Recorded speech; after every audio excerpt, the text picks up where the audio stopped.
Texnologiyalar Naziri Müavini Emir müəllim, hörmətli müsiblər heyəti, hörmətli qonaqlar və Rabitə və İnformasiya Texnologiyaları Nazirliyinin, Heydər Əliyev Fondunun, Təhsil Nazirliyinin və Azərbaycan Milli Əməkdaşlıq Akademiyası İnformasiya Texnologiyaları İnstitutunun təşkilatçılığı ilə 17 may Dünya Telekommunikasiya və İnformasiya Cəmiyyəti gününə həsr olunan Ali məktəb tələbələri arasında İnformat üzrə Ümumrespublika Olimpiyadası iştirakçıları, sizləri Qafqaz Universitetinin rektoru Profesör Dr. Ahmet Sancı adından və Universitetin professorlarının heyəti adından salamlayırıq.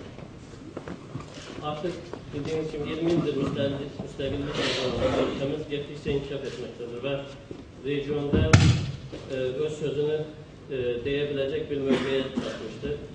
Burada təbii ki, ümumilli liderimizin və onun layiqli davranışı olan ölkə başçımızın neft kapitalının insan kapitalına çevrilmə və qeyri-neft sektorunu inkişaf etdirmə siyasəti səmərəli bir şəkildə həyata keçirilməkdədir. Buna misal olaraq ölkə başçısının informasiya texnologiyalarının və təhsilin inkişafını prioritet sahələr elan etməsi buna bir misal olaraq göstərə bilərik. Və bu bağlamda da həm ölkəmizdəki bir sıra təşkilatların, onun yanı sıra universitetimiz də bu sahənin inkişafına öz töhfəsini verməkdədir. Və artıq 7-incisi təşkil olunan Ali məktəblər arasında Ümumrespublika Olimpiyadası bu idealın həyata keçirilməsi üçün bir misal olaraq göstərə bilərik. Və biz də Qafqaz Universiteti olaraq hər il bu olimpiyada iştirak etməyə çalışırıq və bu müsabiqədə 10 komanda ilə təmsil olunacaq. Mən olimpiyadanın həm təşkil edilən bütün dövlət qurumlarına öz minnətdarlığımı bildirirəm ki, bu şəkildə biz tələbələrimizin informatika sahəsində biliklərin dərinləşməsi yanı sıra onların kollektiv olaraq çalışma şuurlarında aşılamış olurlar. Mən bütün olimpiyada iştirakçılarını müvəffəqiyyətlər arzu edirəm və sözümü uzatmadan sözü Rabitə və İnformasiya Texnologiyaları Naziri Müavini hörmətli Emir müəllimə verirəm. Buyurun. Çox sağ olun.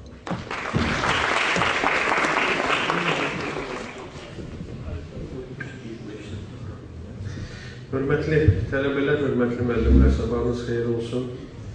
Sizlərlə artıq biz hər il, necə deyirlər, bu məkanda görüşürük. Ona görə bu yaxşı bir ənənəyə çevrilir ki, biz hər il 17 may ərəfəsində bilik yarışmasına toplaşırıq və birlikdə sizin qazandığınız o biliklərinizi nümayiş etdirmək bir şərait yaradırıq. Bu tədbir bizim üçün çox önəmli tədbirdir ki, gənclərimiz informasiya kommunikasiya texnologiyaları sahəsinə marağını daha da artırsınlar. Üstəlik, onlara belə bir fürsət verməklə, yəni ki, tam şəkildə öz biliklərini nümayiş etdirməyə, öz bacarıqlarını nümayiş etdirməyə şərait yaratmaqla bunlarda bir qədər də yeni biliklər əldə etməyə, daha da həvəsin artmasına və bunların öz gücünə inamı yaranmasına səbəb olur. Bu baxımdan bu yarışma, bu bilik yarışması çox önəmli bir tədbirdir və bizim çox xoşdur ki, bu yarışmaya qatılanların sayı və eyni zamanda ölkə təmsilçiliyi, yəni ki, bölgələrimizə bunun siyarət etməsi gündən günə genişlənir, yəni ildən ilə genişlənir. İndi mənə verilən informasiyaya görə bu illəri 15 ali məktəbdən 45 komanda iştirak edir və bunların sırasında həm Bakını təmsil edən, həm Sumqayıtdan, Naxçıvandan, Mingəçevirdən, Şəkidən, Lənkərandan olan komandalar düyünləri buradadır. Bunun özü çox müsbət haldır. Müsbət haldır ki, birincisi bizim ali məktəblərimiz hamılıqla bu prosesə qoşulurlar. Eyni zamanda onu göstərir ki, təhsil sahəsində irəliləyişlərimiz var bu prosesdə. Hər bir universitetin özünün tövbəsi var. İkincisi, onu göstərir ki, bizim bu sahəyə, yəni ki, informasiya kommunikasiya texnologiyaları sahəsinə maraq yüksəkdir. Və demək olar ki, hər bir bölgələrimizdə bu fənlər tədris edilir, bu fənlər üzrə mütəxəssislər hazırlanır və gələcəkdə bunlar hamısı bizim necə deyərlər, qızıl fondumuzdur, bizim ən belə lazımlı olan ixtisaslarımızdır və mütəxəssislərimizdir ki, gələcəkdə bizim deməli, gördüyümüz işlərdə avamçımız olsunlar, yardımcımız olsunlar. Bu baxımdan mən ilk növbədə sizlərin hər birinə uğurlar arzulamaq istəyərdim ki, təhsilinizə çox ciddi fikir verəsiniz. Və bilin ki, bu seçdiyiniz ixtisas, məşğul olduğunuz ixtisas çox belə mütərəqqi bir ixtisasdır. Vaxtilə mən bir karşıdan kənara çıxmaq istəyirdim. Bir neçə il bundan qabaq, bir neçə il bəlkə də bir 10 ildən çoxdur. Bizim hörmətli Ramin müəllim bir dəfə bir televiziyada hansısa bir verilişdə orada bir maraqlı bir söz işlətdi və o vaxtdan düzü mənim yadımda qalıb və hər dəfə də onu təkrar edirəm və bir dəfə də Ramin mənim özünə söyləmişəm ki, düzü o sözləri sizdən eşitmək müəyyən qədər mənim üçün qeyri-adi idi. O sözlər də nədən ibarət idi? Ondan ibarət idi ki, verilişin sonunda aparıcı Ramin mənimlə müraciət edərək soruşur ki, bax, bu bizim gənclərimizə sizin tövsiyəniz nə olardı? Ramin müəllim də birinci sözü oldu ki, mən tövsiyə edərdim ki, bu ixtisasa getməyəsiniz. Düzü, bu sözü eşidəndə mən belə çaşdım. Yəni ki, Ramin müəllimin 2 ildir tanıyırıq, hamı çox, deməli, mütəxəssislər onu özünün müəllimi hesab edir, ona görə ki, maşallah 75 yaşı tamam olsa da, ancaq bizim kimi gəncdir, yəni ki, gənclərlə bir yerdə olduğuna görə ruhən həmişə belə gənclərə dayan olur. Və bunun bu sözünü eşidəndə ki, çalışın bu ixtisasa getməyin, düzü qeyri-adi oldu.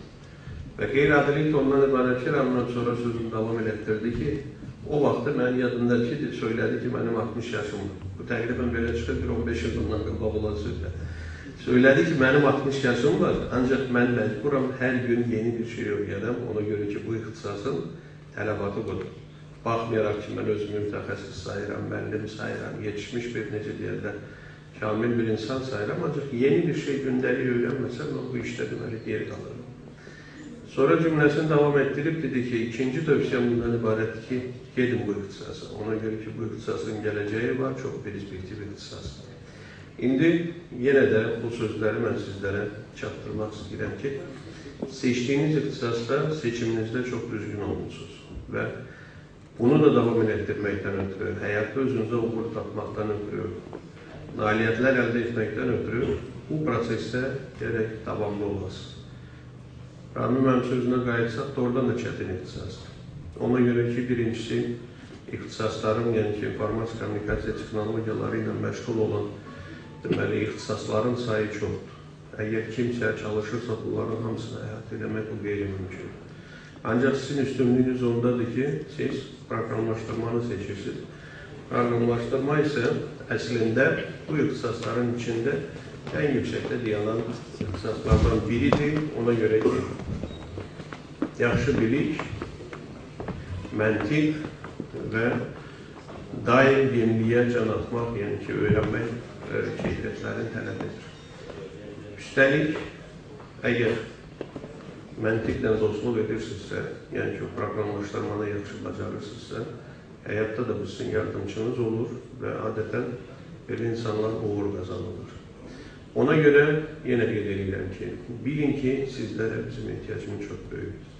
Yəni ki, bu günləri ölkəmizdə yaradılan imkanlar ondan ibarətdir ki, sizin hər biriniz özünüzə çox belə yüksək maaşlı, yüksək, necə deyərlər, imkanlı, perspektiv imkanına malik, kariyera imkanına malik deməli, şərait mövcuddur. İkincisi, sizlərdən müəyyən qədər xahişimiz və müəyyən qədər tələbimiz ondan ibarətdir ki, gənclərin bir qədər, necə deyərlər, o yaratmaq, qurub yaratmaq həvəsi, eyni zamanda müəyyən qədər o az bir zamanda nəyəsə nalik olmaq deməli, istəyi hərdən yüksək olur. Və çox zaman tanış olarkən deməli, sizlərlə onu görürük ki, təqribən ikinci kursdan sonra hamı can atır, gedim haradası işləyim və çalışım, 5-3 manatda pul qazanım, imkanım olsun, olan şeylər edeyim, bu qismini. Ancaq bilin ki, buna bir qədər tələsmin. Düzdür, təcrübə yığırsınız, müəyyən qədər öz biliklərinizi artırırsınız, onun özü yaxşıdır. Ancaq ilkin növbədə çalışıb, ali məktəbin sizə verəcəyi fundamental biliklərə nail olmaq lazımdır. Biz də məsəl üçün, mən tələb olanda, biz də fikirləşirdik ki, görəsən filan fən nəyə lazımdır, bunu bizə tədris edirlər, heç bəlkə də mənə həyatda lazım olmadı. Ancaq sonradan özümüz iş zamanı gördük ki, yox. Ali məktəbdə seçilmiş o fənlər müəyyən qədər o illərin süzgəcindən keçib və bunlar insana, xüsusən də mütəxəssislərə lazım olan fənlərdir. Düzdür, az, çox, onun müəyyən qədər qədəri var, ancaq ümumilikdə götürəndə tədris prosesində daxil edilmiş fənlər və deməli, orada tədris olunan hansısa mövzular, bunlar gələcəkdə lazım olan şeylərdir. Çalışın onları özü üçün əks edəsin. İkincisi, nə qədər ki, gəncsiniz, çalışın öz adınızı doğrultmağa və yaxud da özünüzə ad qazanmağa çalışasınız. Ona görə ki, sabahları desələr ki, filan kəs, filan bir sənətin, nə bilim, proqramlaşdırma sahəsində tutaq ki, hansısa bir proqramlaşdırma dilini yaxşı bilir, filan texnologiyadan məndən yaxşı istifadə edir. Bu adı özünüzə qazana bilsəz, o artıq sabah sizin üçün çox belə geniş qapıları açacaq və bu ürünləri qazanmaq istədiyinizdən də daha çox qazanmaq imkanı yaradacaq. Ona görə çalışın, o balansı tapa biləsiniz. Yəni ki, müəyyən qədər o fundamental biliklərə nail olmadan proqramlaşdırmanı bacarsaz, indi o deməli dəbdə olan terminlərdən var ki, indi soruşanda proqramçı başlayırlar bölməyə. Biri deyir proqramçıdır, biri deyir koderdir. Yəni ki, o koder səviyyəsindən yuxarı çıxa bilməyəcəksiniz.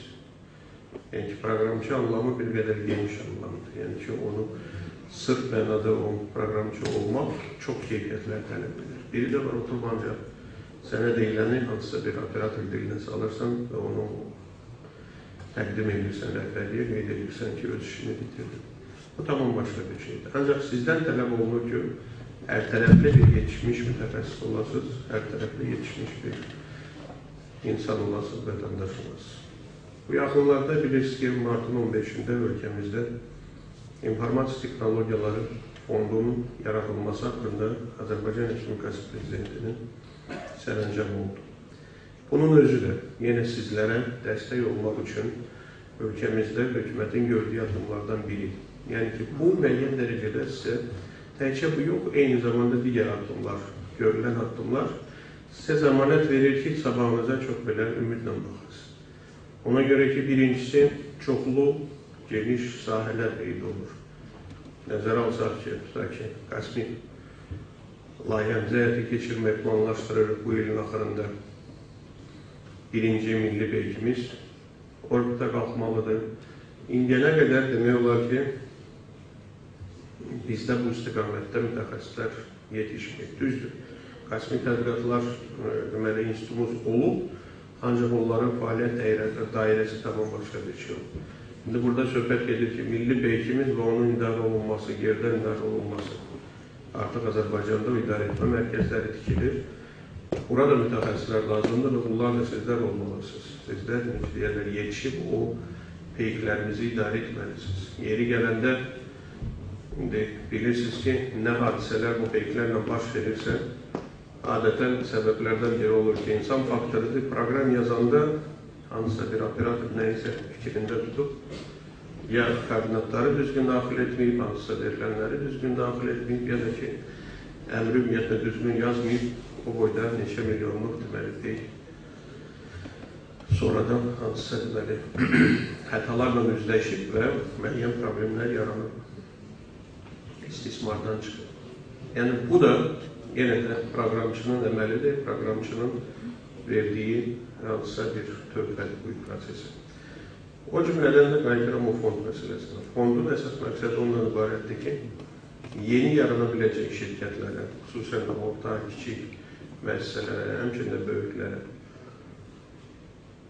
maliyyə dəstəyi göstərsin, bunların mövcud imkanlarının genişlənməsinə, xarici bazarlara çıxmasına kömək edəsin və bu yolla da, tutaq ki, sabahları sizlər institut qutardıqdan sonra və yaxud da ki,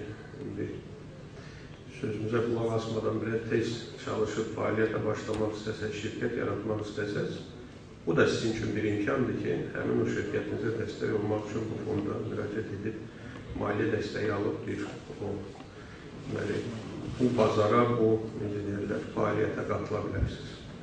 Eyni zamanda digər işlərimiz, xüsusən elektron hökumətin formalaşdırılması prosesi çox fəal gedir və bunların da hamısı proqramçı zəhmətinə əsaslanır. Bu günləri bütün dövlət qurumları yeni xidmətlər yaratmaq, elektron xidmətlər yaratmaq üzərində fikirləşirlər.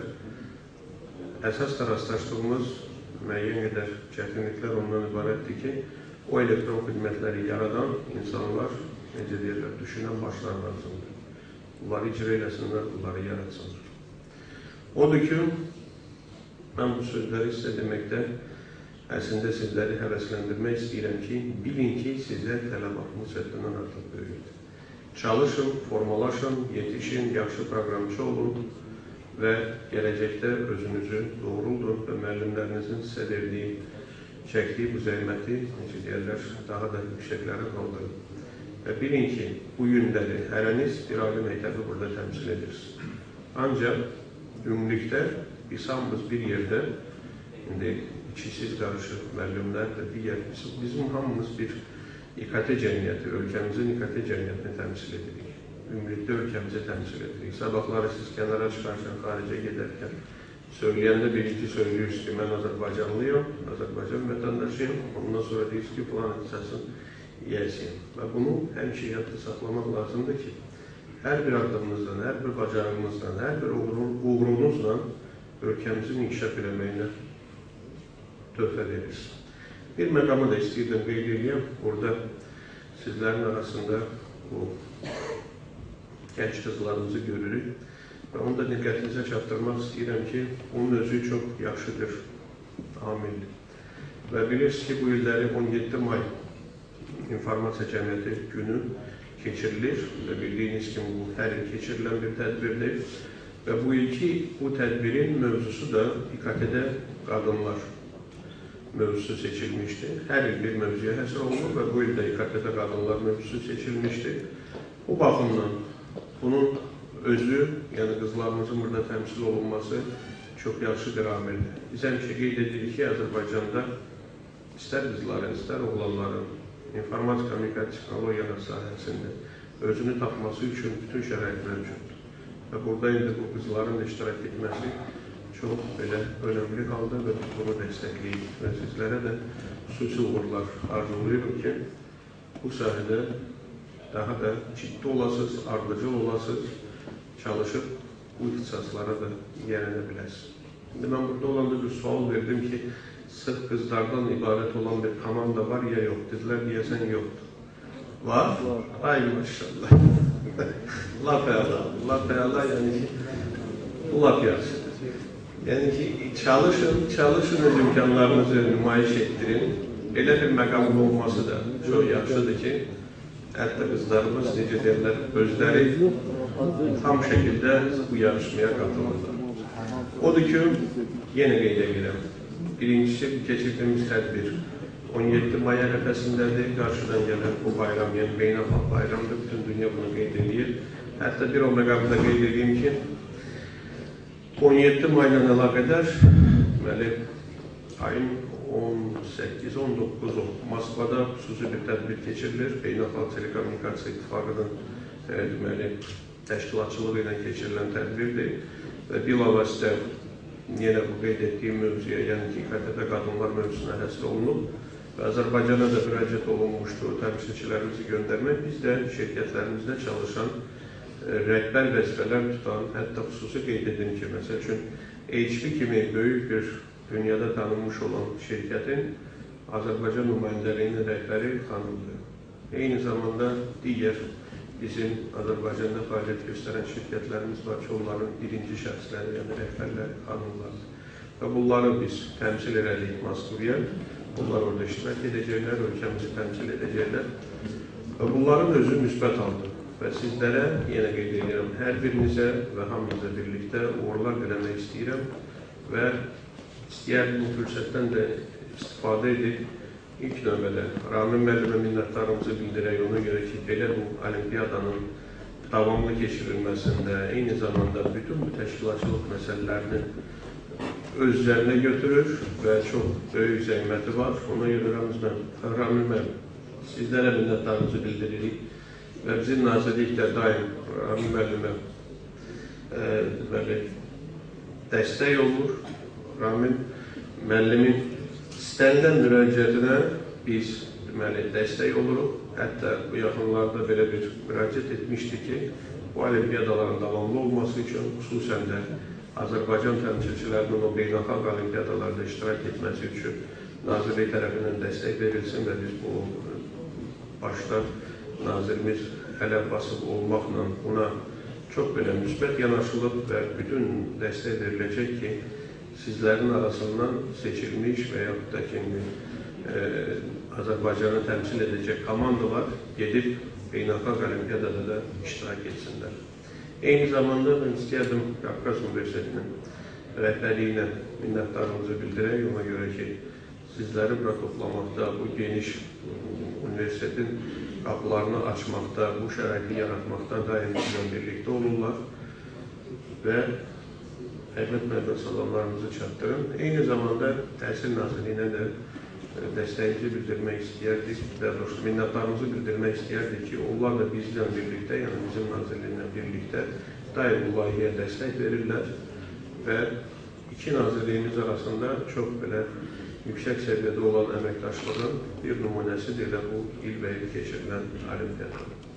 Odur ki, mən bilənə artıq hazırlıqlar mövcuddur. Sizlərə qalıb biletləri paylamaq, sizlərdən də öz fərasətinizi, biliklərinizi nümayiş etdirmək. Odur ki, uğurlar diləyirik, minnətdarımızı bildiririk ki, hər biriniz günləri buradasınız. İndi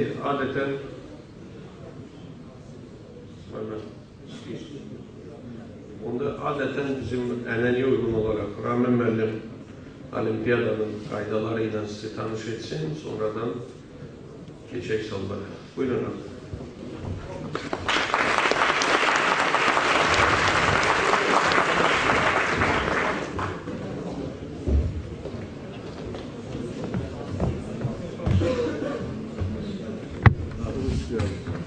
Ну, во-первых, прежде всего поздравляем, что мы снова встретились. Мы очень рады. А мне не надо это. Мы с вами встретились, снова встретились. Уже 45 команд. Записывалось больше, просто они немножко опоздали. В следующем году, сейчас я скажу, как это будет. Итак, 6 задач. Прямо перехожу к делу. 6 задач. Каждая задача 10 тестов. Это значит по одному тесту. Мы не различаем между собой, хотя они совершенно разные. На ваше усмотрение решайте то, что можете.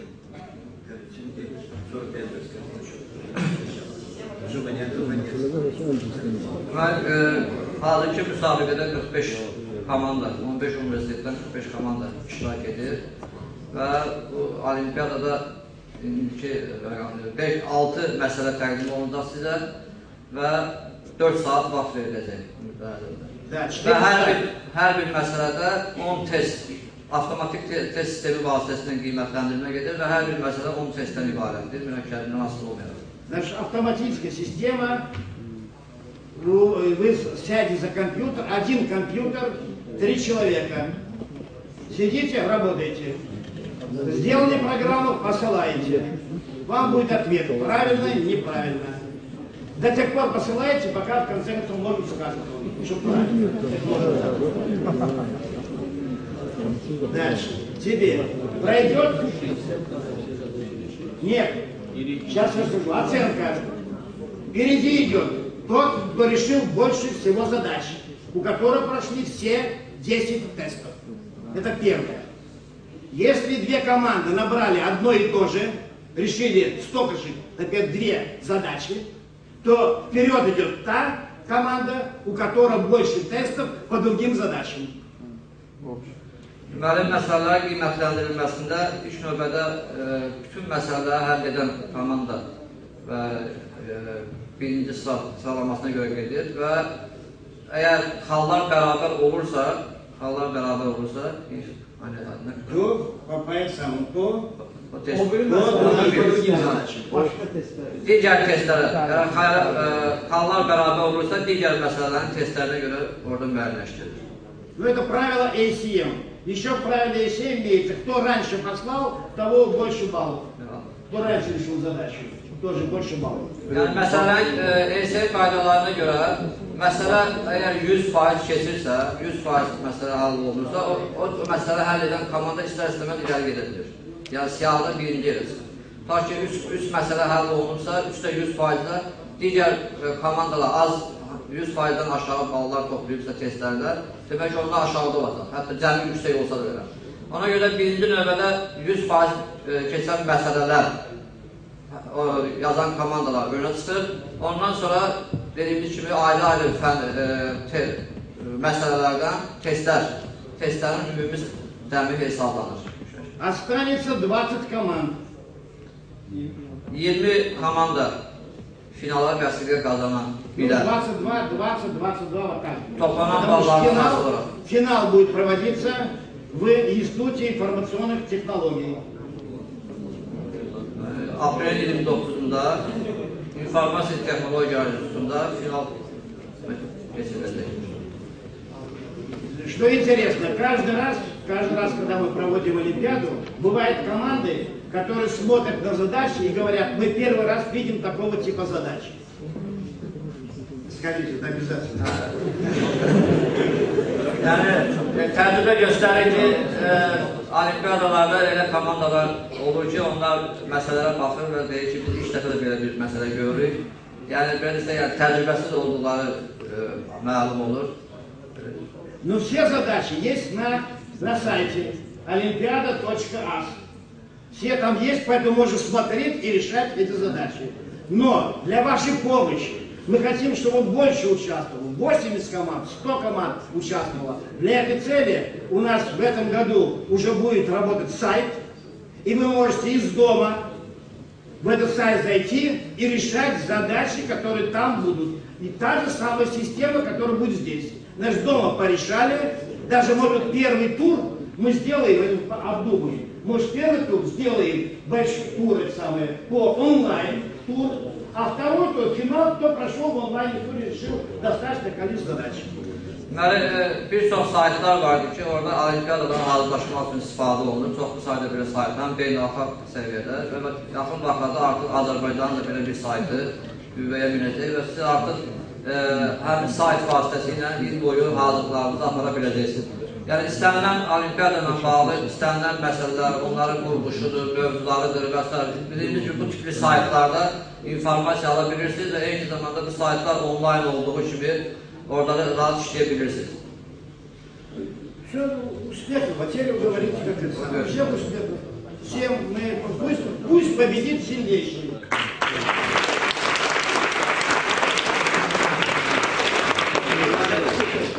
Olimpiadanın gedişatı və prosedur qaydalarını genişlərə xahiş edib diqqətlə dinləyəsiniz. Sonda bir siyahı göstərəcək kim hansı otaqda yerləşəcək, hansı komanda. Deməli, ilk növbədə qeydiyyatdan keçən hər bir komandanın ilk üzvü kompüter qarşısında əyləşəcək. Dördüncü şəxs varsa, onlar artıq başqa otaqda əyləşəcək. Yəni, onlar iştirak kimi olmayacaqlar. O ehtiyat oyuncular dedik. Və əgər deyək ki, 3 nəfərdən biri gəlmirsə, təbii ki, ehtiyat oyuncusu orada iştirak edər. Amma dəyişiklik də bu, futbolda kimi dediyim kimi dəyişiklik olmur belə şeylərdə. Yəni, komanda 3 nəfər iştirak etdi, axırda o şəkildə gedir. Bundan başqa, yalnız hər komandaya bir kompüter veriləcək. Heç bir əlavə kompüteri açma icazə yoxdur. Sadəcə bir kompüterdən istifadə olunur. Məsələlər sizə kağız üzərində təqdim olunacaq, müxtəlif istədiyiniz dildə və bir nəfər kolu yığmaqla məşğul olursa, digərlər də oturub məsələlər üzərində fikirləşməlidir. Bundan başqa heç bir elektron vasitələrdən istifadə etmək olmaz. Telefondur, flash diskdir və s. Telefonlarınızı komanda rəhbərləriniz buradadır. Telefonlarınızı komanda rəhbərləri xahiş edib toplasın öz komandası uşaqlarının heç bir telefon olmasın uşaqlarda. Yəni, hər hansı bir telefon rast gəlmirsə, avtomatik onu uzaqlaşdırma ola bilir. Eyni zamanda başqa elektron vasitələrdən flash və digər elektron vasitələrdən heç bir istifadə olunmayacaq. Belə bir şey yaxalanırsa, avtomatik xaric olur. Alifazdan xaric olur. Bundan başqa sizə konkret onlayn sistem olduğu üçün sizə konkret login və şifrə veriləcək. Siz o login və şifrə ilə sistemə daxil olacaqsınız. Məsələləri kompüterin desktopunda, masa üstündə qoyulmuş, orada proqram təminatları var. C++'dır, Java'dır, ondan sonra Pascal'dır və s. kimi bu gibi proqram təminatları verilir kompilyatorla. Həmin kompilyatorlarla işləyəcəksiniz və sonra onları sistem vasitəsilə göndərəcəksiniz və dediyimiz kimi orada artıq nəticələr çıxacaq. Və burada daha bir şeye dikkat edirsiniz. Məsələləri göndərərkən müəyyən problemlər çıxaca bilirlər, təbii ki, müxtəlif səbəblərdən. Ona görə də orada konkret məsələ səhv olanda orada mesaj falan verilir, yəni nədən qaynaqlanır. Yəni, alqoritmlə bağlı heç bir sual cavab qəbul olunmayacaq təbii ki. Sadəcə məsələdə aydın olmayan bir şey olsa şərtində və bu da şərt olmalı ki, yəni tərcümədə ola bilər müəyyən bir şey çıxsın və s. Amma məsələnin şərti, bu nə demək istəyir, filandır, bunun heç bir bu cür şeylərin suallar, cavablar verilməyəcək. Bunlara dikkat edirsiniz. Bundan başqa, olimpiyada müddətində sizə orada su və s. müskü təqdim edəcək. Yəni, bir də bizim kantin açıq olacaq aşağıda. Burada gəldiyiniz yerin üz böyük tərəfdir. Kim istəsə oradan gedib başqa əlavə şeylər əldə edə bilər. Müəllimlər üçün də həm münsiflər heyəti, müəllimlər 339-cu otaqda laboratoriyada orada şərait yaradılıb. Orada əyləşəcəklər bütün proses müddətində və arada dolaşıb şəraitlə tanış ola bilirlər.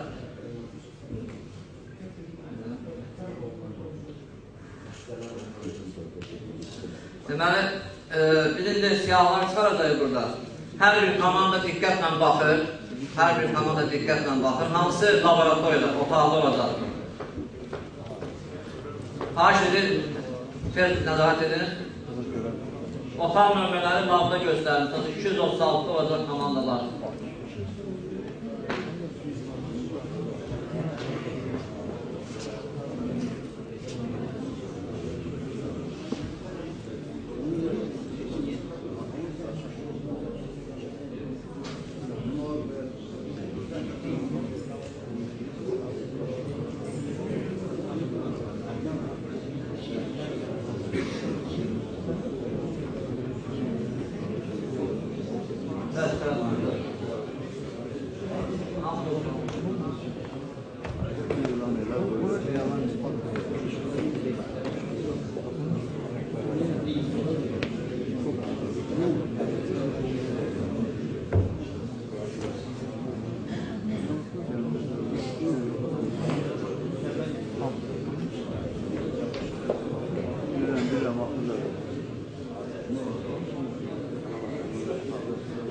Anlaşılan 240 daha mı? Ne testi zaman bilmiyorum. Hayır aşağı çok.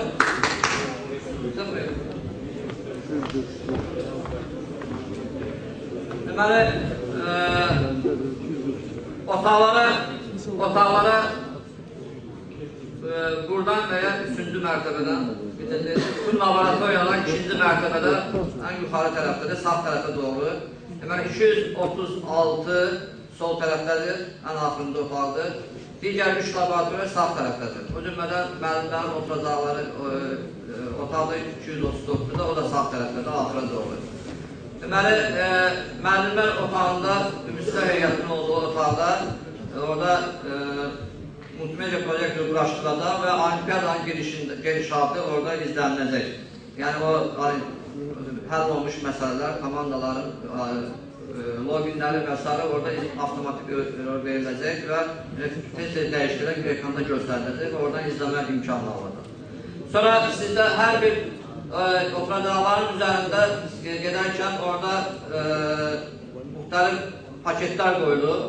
O paketlər içərisində Rabitə Nazirliyi və Qafqaz Universitetinin müəyyən orada broşurdur, bloknotdur və s. kimi bir qələm var.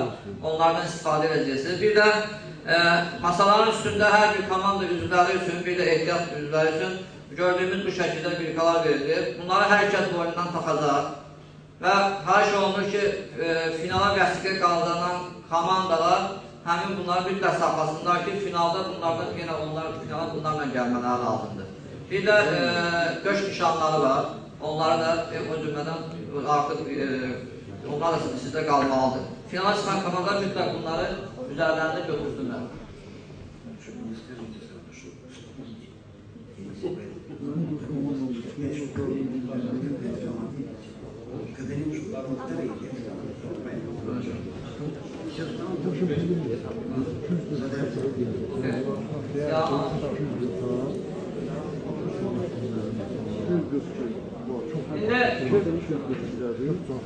aşağılarda burada imtihan ettiğimiz için xahiş olunur koridorda sakit tərzdə laboratoriya doğru. İndi ilk olaraq baxırsınız burada gördüyünüz bu komandalar artıq çıxıb otaq istiqamətinə gedə bilirlər.